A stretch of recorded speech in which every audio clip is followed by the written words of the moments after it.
If it works. Okay, let's get started. We will open the City of Laguna Beach Planning Commission meeting for March 4th. If we could please have a roll call of attendance. Commissioner Dubin, Here. Commissioner Sadler, Here. Commissioner Whiten. Here. Chair Pro Tem Goldman, Chair Kellenberg. Here. Thank you. We have a quorum and we can proceed with the meeting. We will now move on to public communications. If there is anybody in the room who would like to address the Planning Commission on any items that are not on the agenda, this would be the time to do so. Is there anyone who would like to speak? If not, we will close public communications. Next item, number 4, is the consent calendar. Is there anyone on the Planning Commission that would like to pull any items off the consent calendar? If not, is there anybody in the public that would like to pull an item off the consent calendar? Not being the case, I will be open to a motion to approve the consent calendar. I move approval of the consent calendar. Roll call, please. Commissioner Dubin, Yes. Commissioner Sadler, Yes. Commissioner Whiten. Yes. Chair Pro Tem Goldman, Yes. Chair Kellenberg. Yes. Motion carries. Okay, we will now move on to the agendized items. Number 5.1, there's actually only one this evening. This General Plan Amendment 2025-2345 and Local Coastal Program Amendment 2025-2369. I will be recusing myself, and due to my geographical relationship to the subject property. So I will be handing the gavel over to Commissioner Pro Tem. Yeah, you forget my name. It had that ring. That gap. Yeah. Okay, I guess first off, any disclosures on this item? Yes, I met with the applicant on site and I talked to the applicant's attorney. I visited the site, but spoke to no one. Okay, city presentation, Shavita? Good evening, Commissioner Pro Tem and members of the commission. I'll be presenting item 5.1.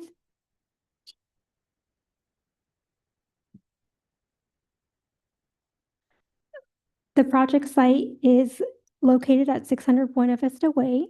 The property is zoned residential hillside protection and it's currently entitled for single-family residence and associated site improvements. The project is asking for the Planning Commission's review and recommendation to the City Council for the General Plan Amendment and Local Coastal Program Amendment, which is a request to remove a mapped significant natural water course from the major watersheds and drainage course map as noted in the open space conservation element pursuant to Laguna Beach Municipal Code Section 2550-030B. The project background, the 2024 entitlements do include a condition of approval that requires the applicant to dedicate open space below the contour of 332 feet prior to issuance of the certificate of occupancy for the home, which is consistent with the open space and conservation element for all residential hillside protection zone properties. The applicant has provided technical reports, which were peer reviewed and evaluated to determine whether or not the water course served a distinct functional, scenic, or ecological purpose as outlined in the municipal code. The municipal code identifies significant natural water courses as those that are in their natural condition and serve a distinct functional, scenic, and ecological purpose. The applicant submitted hydrology and biological reports to support their request to delete the water course. Third-party reviews confirm that the reports meet the required criteria for deletion. The general plan amendment is required because general plan amendments and parts thereof, which is the open space conservation element, have to be integrated and internally consistent including compatible statements of policies from the adopting agency.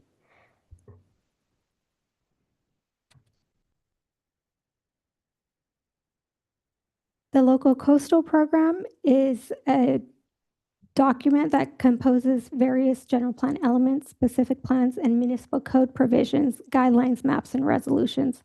Due to the proposed general plan amendment, there is a requirement to update the city's certified local coastal program as part of this project. Based on the analysis that determined that the watercourse no longer serves a distinct scenic, functional, or ecological purpose, staff is recommending that the Planning Commission adopt Resolution 25-2345, recommending City Council adoption of General Plan Amendment 2025-2345 and Local Coastal Program Amendment 2025-2669, and finding said action exempt from CEQA.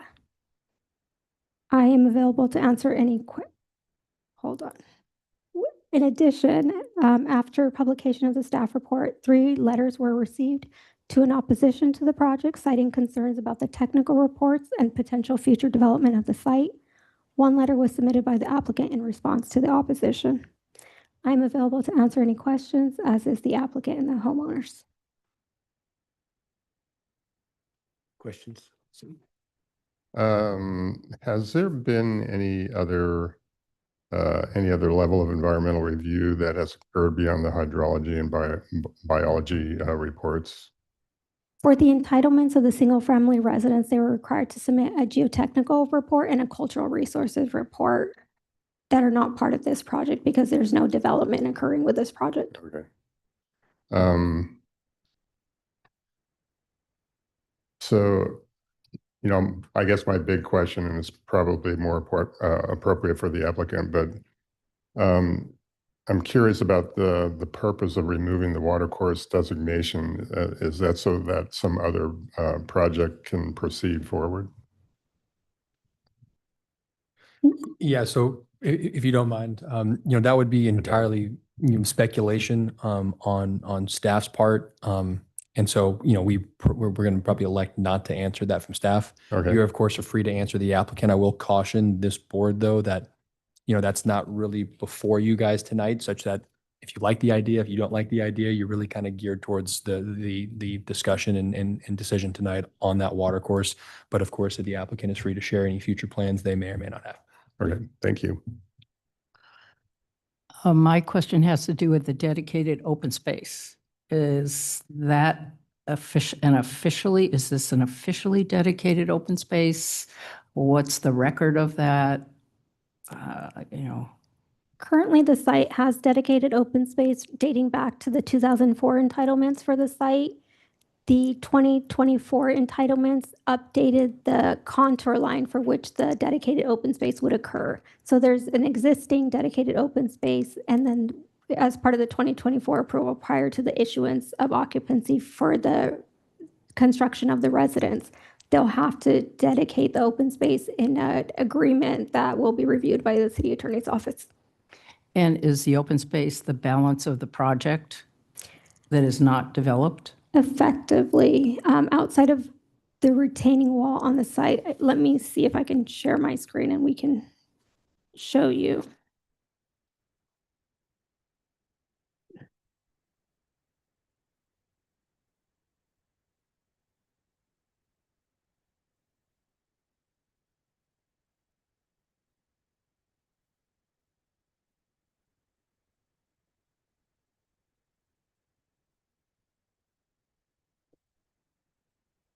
So if we go back to slide 2,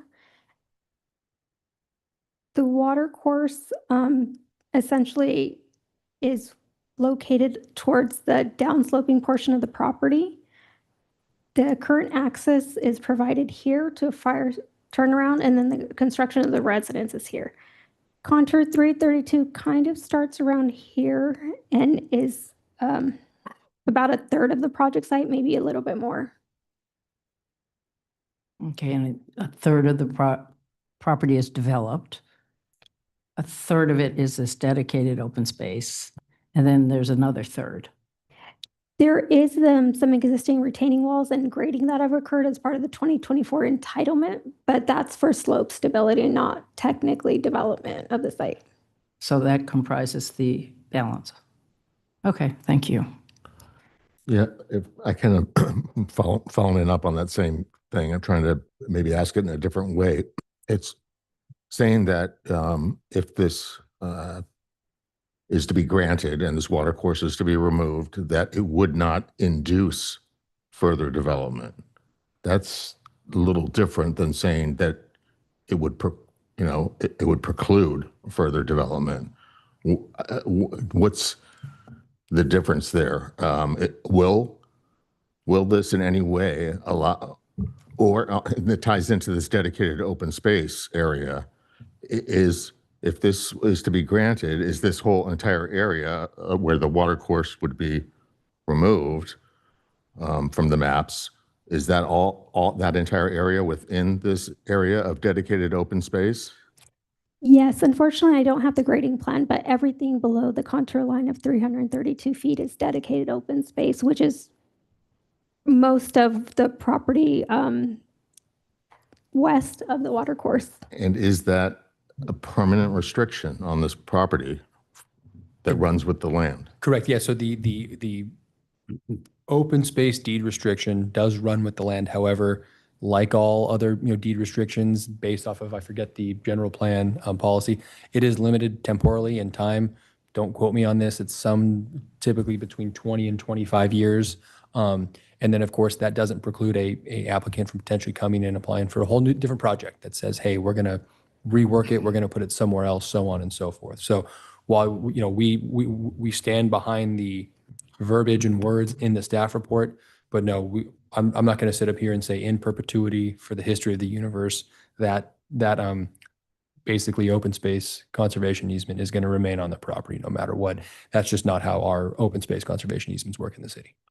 Oh, okay. So, But it does have a 25-year defined. Once again, don't quote me on that exact time period, but yes, it is. It's not Defined. It is defined. Well, Yes. I think, and maybe this is what you're asking, Ken, the essence question, by eliminating the water shed, does it change legally the right to do anything on that property? I don't know if that was your sort of, I question. mean, I'm trying to figure out whether or not it precludes future development, or it's a deed restriction that potentially any property owner, this one or a future property owner, could come back in and say, you know what, we want to do some revisions to our project, and we want to build within this area, and and come in with an application to request that. Well, and my question, similar but phrased a different way, does it allow more? Yours is, does it preclude? And mine is, does it allow more? Maybe the same answer. Not for the foreseeable future, because again, prior to the issuance of occupancy, they will have that dedicated open space for the next 20, 25 years. So maybe in a quarter century, they could come back with some proposal, but not anytime, that staff can, has any concerns with. So I think what we're all kind of wondering, and again, I think Pat kind of alluded to this, is that staff really probably can't answer this, but the question is, why? Yeah. Why go through the process of doing this if it's not preventing them from completing their currently approved plan, and they aren't specifically saying that they've got some future plan for this area? I don't understand what the benefit is to doing this. Although, again, Yeah. that's not the question that's really before Correct. us here tonight, Yeah. but it confuses me. Sure. And I'm not going to dispute that. I would say that that's a question best directed towards the applicant, but I would remind the planning commission that your guys' role tonight is not to say, hey, I think it's going to benefit the property. I think it could work. I think it couldn't work. It's to kind of review those findings. And if you can't make those, that's entirely within your purview. And then, of course, I would remind this board, as well as I'm sure the applicant will know, any future request or development in a quarter century, 50 years, 100 years, will have to go through the process, go through the city, anything like that. So this potential decision does not grant them any development rights whatsoever. Okay, thank you. Two questions. The first question, how big is the site total? It's about 1.4 acres. Okay. And then the second question, is there any precedent for this? Has anything like this been done before? No, there are no records to indicate that a private homeowner has come before the planning commission to ask for a deletion of a water course on their site. But I will just add, our municipal code does allow it. So this is not we didn't create a bespoke Right. process. We didn't say, hey, we want to help you out. Let's figure this out. The municipal code has a dedicated process. As I said before, we're not aware of any time this has happened. Once again, the city's almost 100 years old. We can't say that, I think, with absolute certainty that no one's ever done it. But you're right, it is very, very atypical. Okay. Chair, could I ask Sure. another question? Could you, since my colleagues haven't been out to the site, could you describe the condition of the site at the lower part of the site with the existing drainage device and retaining wall? Because I don't think that comes across in the staff report. Certainly. So the existing conditions as part of the entitlement did allow for some retaining walls on the site for slope stability and also to allow for drainage from the property to be conveyed in a manner that wouldn't affect neighboring properties. As for the conditions outside of where the building pad and the fire turnaround and driveway area are to access the home, the vast majority of the site has 50% slopes and is downward sloping towards Temple Hills Drive. Yeah, I mean, my impression from visiting the site at the lower part near Temple Hills Drive is highly disturbed. There's a large drainage device. There are, as described in the biology report, a lot of disturbed area with open dirt. There are invasive species coming in. There's a large retaining wall. So it's in no way a natural, water course. Yeah. Any other questions? Okay, open to the public with the applicant. You have 5 minutes. Good evening, Chair Goldman and members of and commissioners. I'm Larry Noakes, and I'm working with Dave and Susan Cousins. I want to hand out, this is condition 16 that was provided by the Design Review Board on our last approvals. And the issue of the open space and further development and restrictions was expressly addressed in this provision. And the Design Review Board recognized that at the bottom of the hill, the city has built or allowed to be built a huge retaining wall that bisects that water course at the bottom and has allowed other encroachments into the water course. Also, 600 Buena Vista, the roadway itself, as set forth in my application, Steve May, back as far as 2003, recognized that that was just a dry gulch, and putting a driveway across it should be allowed because it's not functional.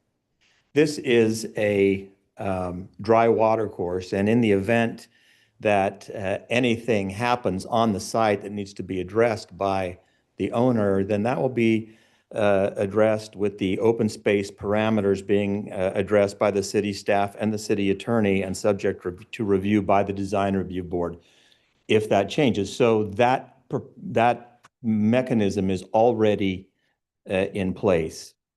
What we've asked for this evening is a removal from the map of the water course.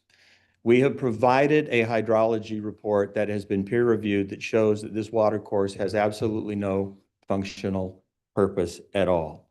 It has no, and that has been peer reviewed. And I have seen no engineering reports submitted that contradict that or that counter it in any way. We've provided an ecological report from LSA that shows that there's no ecological purpose to this watercourse, showing that there's no wetlands, drainage features, or riparian habitat. There's no wildlife movement corridor, and it's disturbed, and there are ornamental plantings. We have a determination that the mapped line itself does not provide any scenic purpose at all, and that there is consistency with the general plan and the LCP. Every bit of evidence that's submitted in this case supports the findings that justify removal of this watercourse. Now, I know that there is some question as to whether or not something might be done in the area that is now the watercourse. And I've heard you all raise the fact, well, is there going to be further development? In 2014, there was a development at 528 Temple Hills, and I addressed this in my application. And that development was allowed to encroach into the watercourse, and retaining walls were built across the watercourse, and fill was piled into the area of the watercourse. Because that needs to be addressed, because Temple Hills is also a secondary access for 600 Buena Vista, there is going to have to be a removal of that retaining wall and grading to restore the grade before it was filled and piled up. Now, that is a legal access to 600 Buena Vista. It needs to be restored, and we were very clear with design review on that issue, and that's why design review prepared this condition number 16 to our conditions of approval, because they recognized that situation. But there is currently no development plan. There is nothing that has been filed, but if there were to be a time in the future, either by the Cousins or by some other homeowner, a property owner, and they wanted to make an application, then they are entitled to make that application. All we're asking for tonight is a finding that these conditions, the conditions of this watercourse, this mapped watercourse, no longer justify the planning headaches that you have to go through to observe setbacks, to avoid any planting or any activity in or around that area. It's just the juice is just not worth the squeeze on that one. So we'd appreciate if the watercourse was removed. Questions? Yeah, Larry. Yeah, George. I guess the big overarching question in my mind is, you know, if nothing's happening there, and obviously you don't have to answer the question, but why go through this process of removing this watercourse from the city map? Because anytime you do something up there, you have to go through the same administrative process of getting the biological reports, the hydrology reports, the same things to justify any kind of development in that area. We've done these reports 3 or 4 times on this project, and it's just, we can't predict what might happen in the future, whether there might be a landslide, whether there might be some landscape issue, or there might be something. But we have, if you take a look at the file on this case, we have literally gone through this LSA process and the toll process and all of these other processes so many times, and it's so expensive that it's just easier and better and more practical to remove a watercourse that is not a watercourse, because it requires a series of processes that aren't necessary because they're not justified. Yet there's a mapped watercourse. What are some examples of why you had to come to the city for approvals to do things? What were you doing? Well, In those instances where you had to go through all those motions, what was the reason for I it? probably should let Dave Cousins answer this, because he's actually lived it for the last 12 years. But they were building the roadway, for example, building the fire turnaround, building the fences, building retaining walls, landscape plans.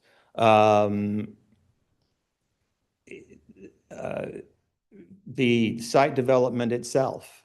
I mean, Commissioner Goldman, we have been through so many of these processes over the last 12 years that it's, it's dizzying. And we just, the city's supposed to go through a process anyway where it molts off some of these antiquated water courses. And our first step was to call the city and say, hey, is this on the schedule? And they said, well, we're going to look at these, but we don't know when. And so it was like, okay, well, there was a process. We followed the process. We provided the evidence, the justification, went through the peer review process. We filed this a year ago. We've been going through the peer review processes since that time, and we would appreciate it if this application were approved. Essentially, what you're doing is you're eliminating an impediment to do anything, an impediment associated with having to follow procedure around the water course to do anything. Well, we're filing this to eliminate the water course that's not functional so that we don't have to go through those processes in the event that there is some change. Right. And we know, Commissioner Goldman, that there is going to be a change at the bottom of the hill where the city has already allowed significant construction in that water course. So it didn't make sense that we would then have to go through that process of getting relief from that when it was, this invasion has been approved. It just seemed like a farce. All right. Okay. Thanks. Understood. And any other questions? Yeah, I have a couple questions. Regarding this access from Temple Hills below, are you talking about just pedestrian access? I mean, you're not talking about vehicular access. Well, you were at the site, right? Yeah. I mean, Yeah, you got so- the pad up here and you got Temple Hills way down here. right? Correct, and then you've got a whole bunch of vegetation on the hillside, and there's if you start doing fuel modification or vegetation management or anything on that hillside, Ken, you have to haul all that stuff up to Buena Vista and take it out. Now, that's a steep hill and it's dangerous and it's a pain to get anybody to do it, but we've had to do it. It's easier access to go down, take it out Temple Hills and be out of there. Okay. So that is helpful. People access basically, but not no vehicular access from below. You're not creating a driveway Well, going up. we're not creating there's no application to create anything right now. Okay. So But you had mentioned this potential for future access, but you're talking about for just people. sure, well, I'm talking about, there's no application before you now, so I don't want to sit here and say, well, there will never be an application by anybody not to be able to drive a gardening vehicle or something up there, or some kind of equipment or some kind of an access vehicle, because I don't know, or a golf cart or whatever, but it is a legal access. That access is currently blocked. That area does need to be graded, and we have worked with Design Review to come up with a carve-out for that. So, Okay. And was Michael Wilkes at one point working as a consultant on this project? Michael, well, I think everybody at Laguna at one time or another over the last 12 Michael years. Wilkes is a former design review board member, but I when I was up there at the site, I was being reminded of being up there previously, and so I was thinking about, I need to amend my disclosure here, because I swear to God, at one point anyway, it was over a year ago, that Michael Wilkes, who I knew from the design review board, approached me and said, "Hey, I've got a client and they're thinking about doing something." And it was, at that point, it was about a potential gate and I think the fire turnaround. And so Oh. this was maybe, a That's- couple of years ago even, but That's Canyon View. Yeah, Oh. that's the Canyon View property. okay, And Michael Wilkes is a consultant on that okay. project.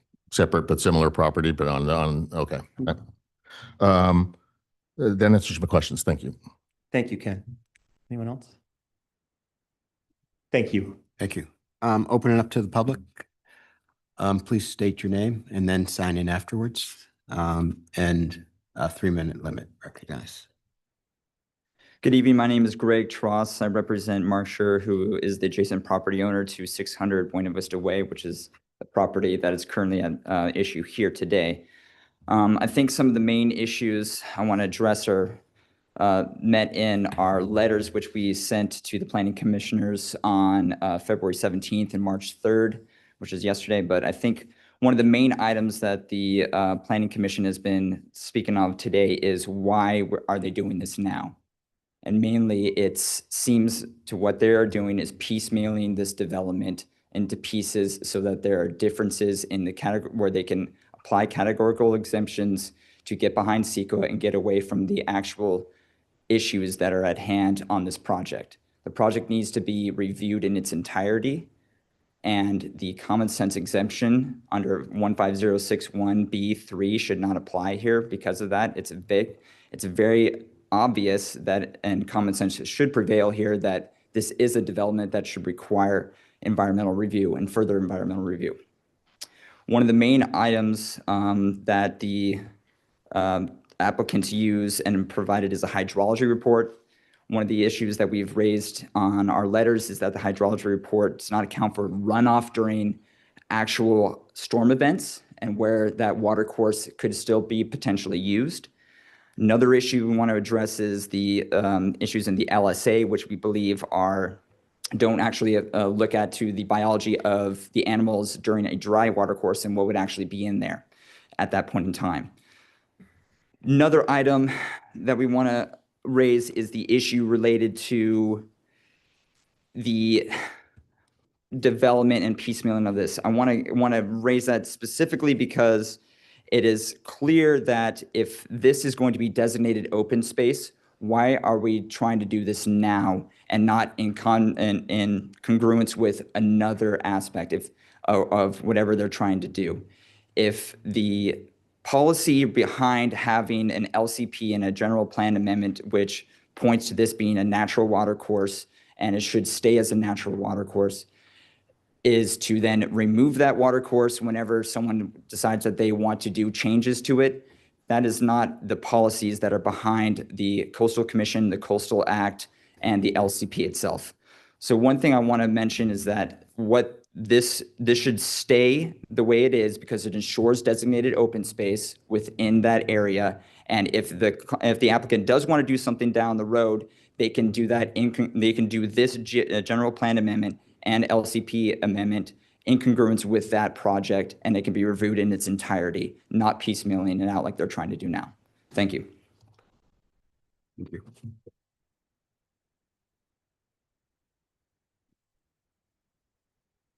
Anyone else from the public? Okay, we'll close public session. Oh. I'll state my name. My name's Dave Cousins. I'm the owner of 600 Buena Vista Way. Some people may be familiar about this project because, we picked this project up in 2016. It previously had been going on since 2004. Pardon? Hang on, sir. Please go ahead and finish. The question of why we're doing this is because of the significant expense that we've gone through on minor changes and things like building the fire turnaround at the end of our street. And we just went through this back in 2024 as we were building this public works project. And in order to do that, we had to go back to the DRB for the fourth time after we got approval 5 years ago because of an issue related to the spoils that were made on the property. An original DRB had said we should grade and make the project balanced. After we got these spoils from building a public turnaround based on after the DRB, Public Works changing design, not on caissons, but dirt filled and compacted, we were extra dirt. And we were stuck in a position that the city would not allow us to take the dirt off the property, and we would not allowed to put it graded on the property, and our project stopped. So the city said we had to go through DRB again. And we had to go through the DRB again. One of the reasons because of the water course being designated as environmentally sensitive area, which meant that we needed to redo all the studies again. Cultural resource, paleontology, archaeology, biology, and the hydrology studies that had already been done and peer reviewed, and do them all again, which delayed us 6 months on our project, stopped work because we had to redo them all again. Hundreds of thousands of dollars is what we're talking about of doing this. We were not doing anything in the water course ever. We're the only people, we own the property. We're the ones that haven't built in the water course. This city gave a permit to the people that built the home below us on Temple Hills, and they built their home in this inactive water course, which was determined at that time. And the city gave them a permit without an easement to build the retaining wall and drainage on our property. So our neighbors are building in our water course. We spent years working with the fire department to ensure the turnaround did not go into the water course, and it wasn't near the neighbors, and it met the size. We've had so many restrictions on this water course that have delayed us for years, 10 years, to work around a water course. And then everyone in the city tells us it's inactive, it just needs to be removed by the map. And the DRB members even said in that meeting, maybe you guys should look at removing that water course. That's why we're here. Thank you. Okay. Now close the public. Reopen. Go ahead. And so hang on, so Acting Chair, I just want to be sure that, so the public comment was meant to go before the applicant's rebuttal. So it is at your discretion if you would like to reopen public comment. However, I would advise you that, I don't know how much time you want to give, but it's only fair to give the applicant time to rebut any comments that he hears now. Because once again, the idea being that he would have, so once again. So I understand, Yeah. when Mr. Cousins came up, he was rebutting, or what was he? Correct, coming- exactly, yes. So the way the process works is that the applicant gives a presentation, hears public comment, and then has 3 minutes. And, I wouldn't describe it as rebutting, but they have 3 minutes to kind of Yeah, 'cause I do didn't- what they want. I And didn't so understand it as they rebutting. can address public comments, or they can just make their arguments however they want. But the process is that they do get the last word. So I will say that it is not required of you. The individual now wishing to speak was afforded that opportunity, so we are good from that. However, it is up to your discretion, subject to the potential override of your colleagues, that if you would like to allow this individual to speak, I would advise you then to give the applicant maybe not the full 3 minutes, but whatever you feel appropriate to potentially rebut any comments. Okay. Yeah. I'll reopen. Please come up and speak if you wish. My name is Mike Simmons. My wife, Kristen, and I live a few doors down on Buena Vista. So, just consider us sort of affected neighbors. But I just wanted to, I've been for the entire time I've lived on Buena Vista, I've been a witness to everything that's been talked about tonight. And I just wanted to come up and share some of my support and frankly sympathy for Dave and Susan in their effort to get this house built. It's a beautiful house. They've been at it for 10 years. I don't know if that's normal, but I'm guessing it's not. It seems like, just bordering on torture at this point, the stuff that they've been through. I've kind of seen it all. And the impact on us is, sort of two things.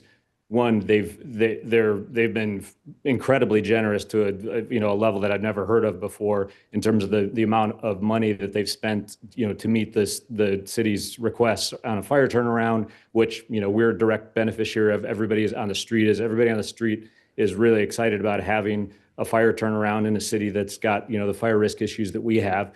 So we're a huge supporter. I just want to see the project get done. The entire time we've lived there, we've suffered through the work that goes along with building a project like this. We want to expedite it. Anything that we can do to help, I just want to show our support, get this expedited and get it done, because I think that they've been incredible neighbors. They haven't even had the opportunity to live on the street yet. Their kids have grown and left the house already. So it just seems like, I'm begging for you to just give them a break and get this thing done, because I speak for a lot of the neighbors on the street that are really excited about the house, and especially the turnaround, the investment that they've made on their dime that we all benefit from. So that's all I wanted to say. Thank you. Do you wish to rebut the support? No, correct, okay. Okay. All right, now I'll close the public session. Commissioner comments?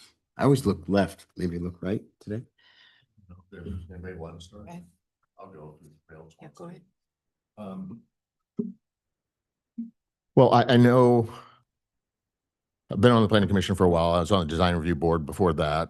So I know about these water course issues. I understand that this is unique in that somebody's actually coming forward and requesting that the map be changed. That they said that this is kind of unusual. It doesn't happen all the time. However, I know what does happen all the time, that people go, you know, what are you talking about? There's a water course on my property. Where? You know, and these maps that were done in 1984 are outdated, and we don't know exactly how accurately they were done, you know, originally. As I recall, at one point, I believe that, you know, out of all the water courses, the potential water course areas in Laguna Beach, that somehow Laguna Canyon Creek was not listed as at one point as the water course, and it's like the one thing that's actually got flowing water in it. So, and I can also understand and sympathize with the homeowners, you know, issues that they've had in the past. You know, once something is designated as an environmentally sensitive area, whether it's because it's a water course or other issues that make it an environmentally sensitive area, it triggers all sorts of things, you know, that then you have to hoops that you have to jump through to do much of anything. But after going up and going to the site itself, looking at it, evaluating, you know, where this water course is mapped, and then looking at the actual site. Well, yeah, you know, there's a gully there or a ravine, but does that make it, you know, a water course?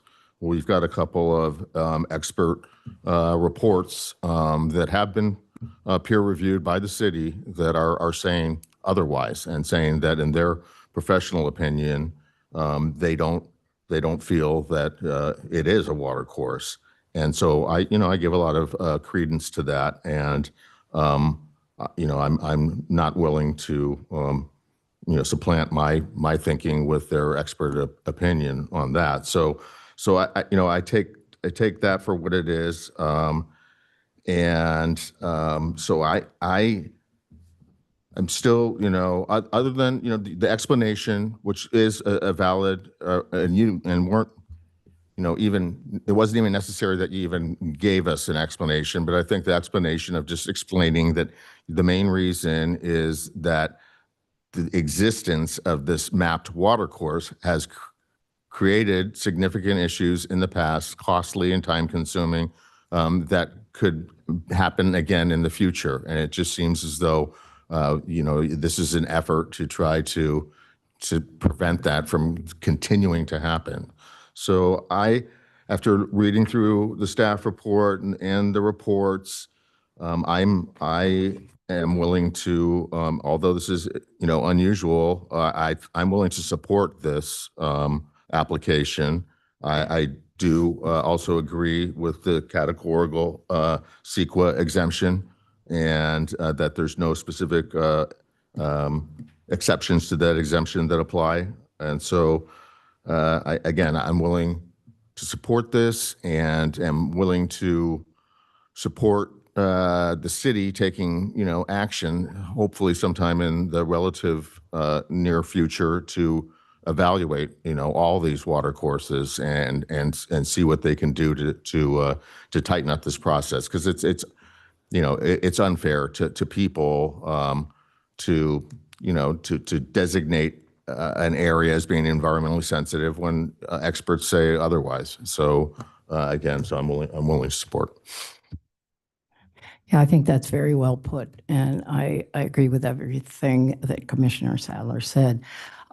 Just to go a little bit further and cross the T's on this, the definition, we have to be able to determine based on sections 25.05065 and 25.07026 subsection A, that this is not a significant water course. And a significant water course is defined as one that is in a natural condition and which serves a distinct functional, scenic, or ecological purpose. This does not function as a water course at this point. It is a depression, a depressed area. It doesn't go from One, it doesn't connect to the outside of this property. It starts below the Buena Vista driveway, and it finishes at the retaining wall at Temple Hills Drive at the large drainage structure at the bottom. So it's a contained, like a bathtub. And so it's not part of a bigger natural system where water is running from the top of that hillside down to the bottom, which would be near Park. It is a contained area, and it is not operating as a water course, nor is it natural. There's nothing natural about it. It's highly disturbed.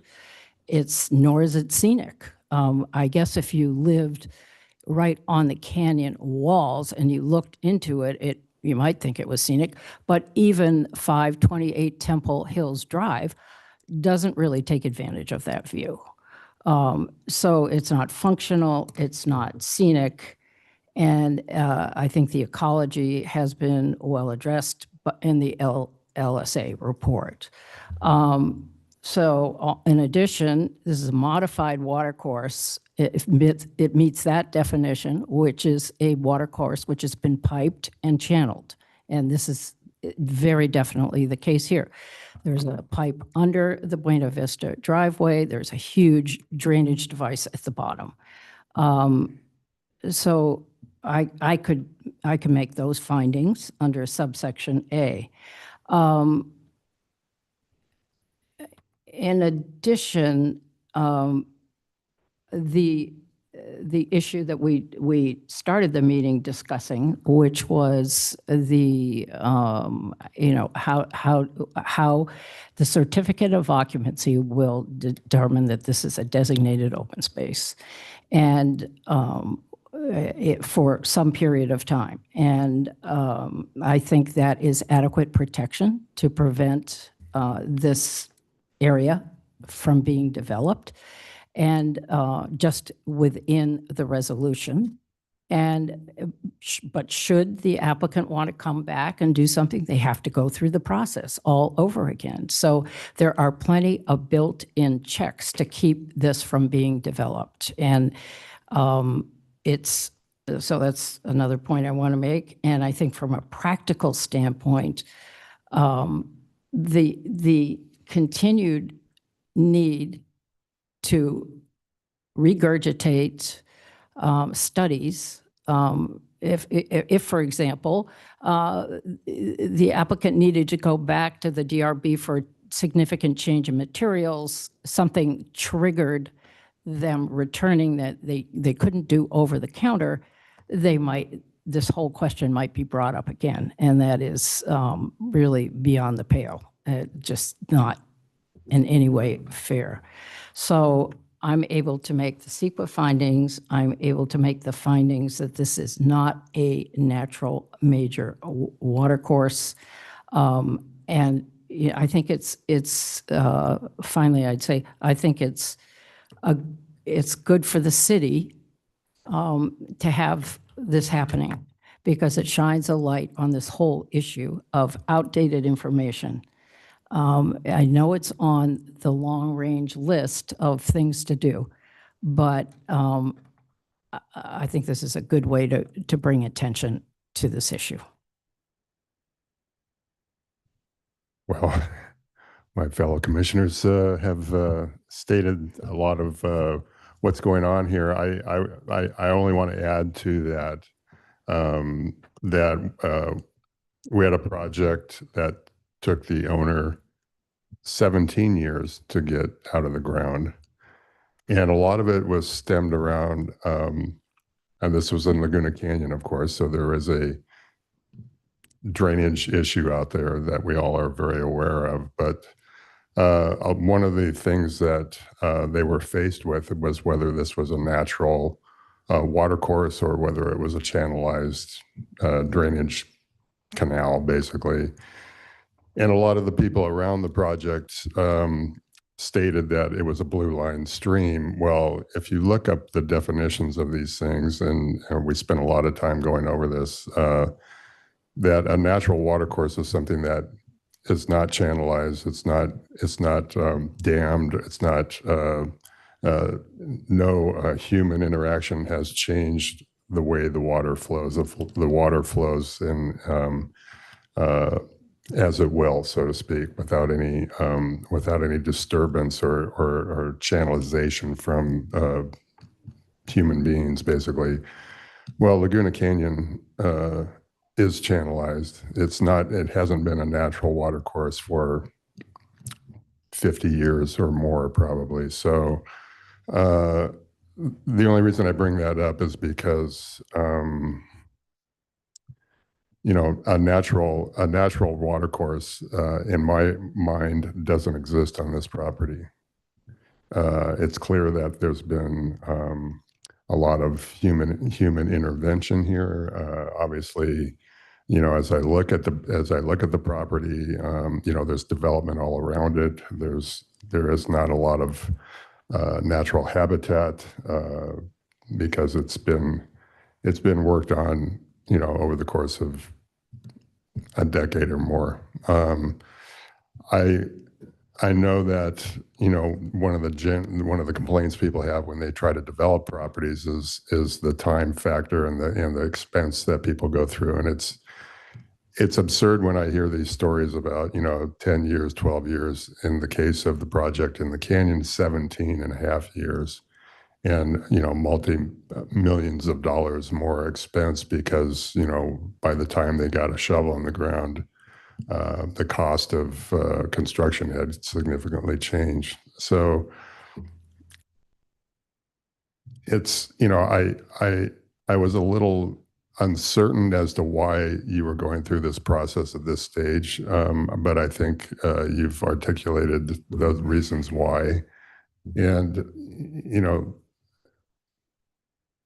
I know that, we live in a town that is very concerned about our natural environment and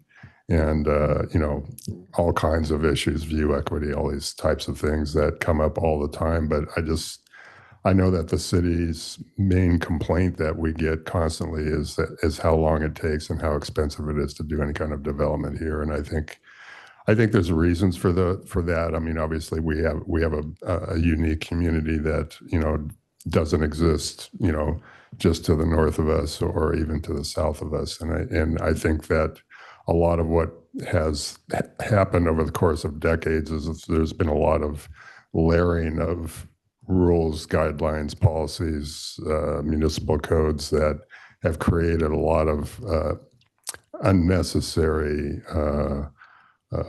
burden on property owners, and I know there's a balance in there for everybody, but I just feel like, we have had professional hydrology and biological reports that have been peer reviewed, and I'm not going to say that I know more than those people because I don't.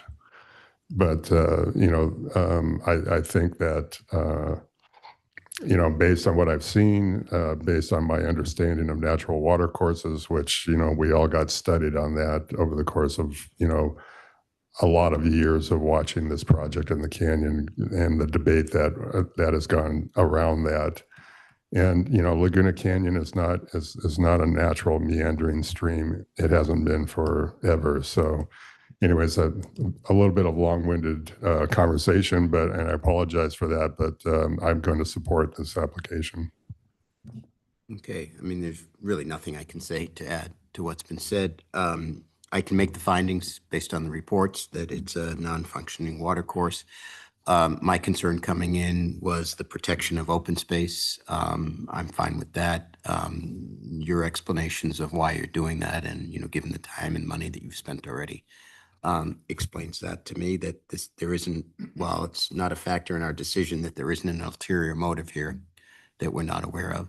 So I can make the findings, and should we make a motion?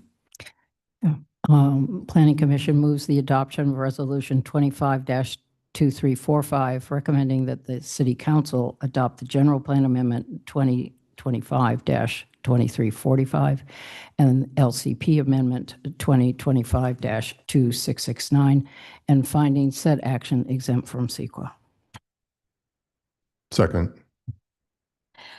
Commissioner Dubin? Yes. Commissioner Sadler? Yes. Commissioner Whiten? Yes. Chair Pro Tem Goldman? Yes. Motion carries. 14-day right of appeal this Yeah. entails. There is a 14-day right of appeal. Oh, hang on, Just but this is going to go to city council This, because it's just your guys' recommendation, so there's no need to appeal. This item's going to no, go it goes yeah, to city to council. city where it council and the Will not and- be appeal, it will be a direct. and applicants and opponents will have the ability to make their case there. Okey doke.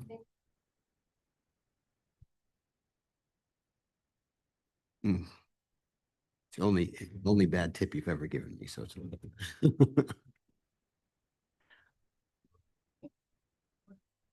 Ready. Hey. Congratulations.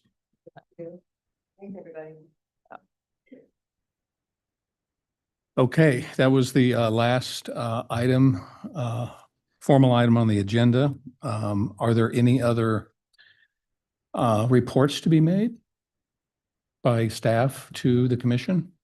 Updates? Right. The one item I have is we'll be sharing additional information about the 2026 Planning Commissioners Academy. Trying to remember the exact name of it. We do have, originally solicited information about availability, but the program is currently full. And so what we are doing is forwarding some of those session materials to the commission so you can peruse the information at your own on your own time. Please reach out to me if you have any questions or if you're looking to see how those might work into what we're doing here within the city of Laguna Beach. So are you saying some of those sessions will be available on video? So we don't have recordings of those sessions, but we do have the slide deck. So a lot of the materials have already been made available to our group, and that's what I'll be forwarding to you as commissioners. Okay, yeah, there are one or two sessions that might be useful. Any, I mean, it's a pretty exciting time right now downtown. The promenade under construction. Is there anything, any reports or any updates that you can share with us, or just use our own eyeballs, I guess, huh? Yeah, I think at this point, it's going to probably be a matter of observation, as you said. We do have the promenade currently looking at construction. My understanding is that it's going to be a short, it's anticipated to be a short duration. So looking at wrapping up somewhere in the next few months, though we can provide you some additional information. I think just walking town, you're going to see quite a bit out there, a lot of movement.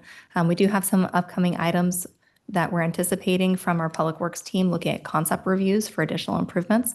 And so we do have an item that is agendized for, I think, your next meeting regarding the downtown streetscape as well. So that's a concept review that we're anticipating on your agenda. This So is the- continued conversations. This doesn't relate to the promenade. It's the, Correct. what used to be called the action plan, landscape action. Yeah, this is plan. bump outs within some of the downtown area. It's kind of the replacement, potential replacement of the Oh, the outdoor dining. area. thing. Okay. This isn't directly related to the outdoor dining. This is actually looking at landscape areas and bump outs that help with traffic calming and some landscape. But I think some of the bump outs also relate to the potential of placing outdoor dining there instead of in the corrals that currently exist. Yeah, so we're going to have that item on your next agenda, and we're going to have the Public Works team able to represent what the current proposal looks like. It is for concept review, and so the idea here is that we're looking at draft plans and be able to provide some of that early feedback. Do you have any update on the fire station forest materials and landscape plan, when that potentially might come to us? I know Tom's been super busy Yeah. with other. That is also anticipated in the next 1 or 2 meetings. Okay. It's something that's anticipated, but we're still making sure that we have everything finalized and ready for this group. And just out of curiosity, any news at all about Hotel Laguna? Nothing that I can provide. Just Correct. Yeah. So it's still in Yeah, holding. as I understand it, in the receivership process. They are looking at potential buyers. However, and maybe Commissioner Goldman knows more about it than myself. I would say there's a lot of people around interested, but it's a very unique site. And so, it's with a lot of history, to say the least. And so, but nothing substantive that I Thank can you. report, other than the city is monitoring it. We're in constant contact with the receiver, as well as any potential buyers. We're, jumping on conference calls and kind of explaining the situation pretty regularly. Just again, out of curiosity, since the group that took control of those properties did come through for entitlements on at least the exterior renovation, would those entitlements say there was a new owner? Would those entitlements carry forward? Right. So it would be very, very much on a case by case. I do know I believe they have some entitlements before the Coastal Commission as well. There's been some, I don't want to say confusion, but maybe some difficulty in ascertaining who the actual applicant would be. And so I can't speak authoritatively on kind of the exact how the Coastal Commission would treat it. I do know that potential new operators or people interested in the property are aware of that. And it would probably be a business decision whether or not they would want to, proceed with that or kind of come back with, resubmit with kind of a new idea. Okay, thank you. No, I've spoken with a couple people who've looked at it. Everybody thinks it doesn't make economic sense. Right, that's what I'm thinking, unfortunately. If there's no other business, I would be open to a motion to adjourn. Both. I'm not sure what the date is, otherwise I would do that. 18th. 18th. I move we adjourn to the regular Planning Commission meeting on March 18th, 2026 at 6 p.m. Second. Roll call. Commissioner Dubin, Yes. Commissioner Sadler. Yes. Commissioner Whiten. Yes. Chair Pro Tem Goldman. Yes. Chair Kellenberg. Yes. Motion carries. Meeting adjourned.